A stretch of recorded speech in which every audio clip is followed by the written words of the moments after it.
ఈ నటనని ఇస్తూ ఉంటాడనమాట. ఎందుకంటే షోడశ కళలు అనేది చంద్రుడి నుంచి, అందుకే కదా మనం చంద్ర కళలు అంటాము. ఈ కళలన్నీ కూడా చంద్రుని దగ్గర కూడా కొన్ని ఇమిడి ఉంటాయి. కాబట్టి చంద్రుడు కూడా మనకు ఈ రకమైన ఈ నటనా వృత్తిని అనేది మనకి ఇస్తూ ఉంటాడు. మరి శుక్రచంద్రుల యతి కానీ, శుక్రుడు చంద్రుడ సమసప్తకాలు కానీ, లేదంటే ఇండివిజువల్ అండ్ యూనిక్ శుక్రచంద్రుడు అన్నప్పుడు ఎలాంటి ఫలితాలు ఉంటాయనేది చూద్దాం.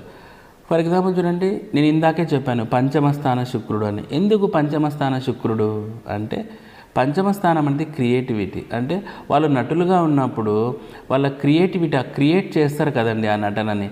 సో అదంతా పంచమ స్థానంలో ఎస్పెషల్లీ ఈ నటనకు మూలాధారమైన ఈ శుక్రుడు ఉన్నప్పుడు మంచి రిజల్ట్ అనేది పొందుతారు. మనం చాలా హీరోల జాతకాలు పరిశీలన చేస్తే పంచమ స్థానంతో శుక్రునికి సంబంధం ఉండడం కానీ, లేదంటే పంచమంలో శుక్రుడు ఉండడం కానీ జరుగుతూ ఉంటుందన్నమాట.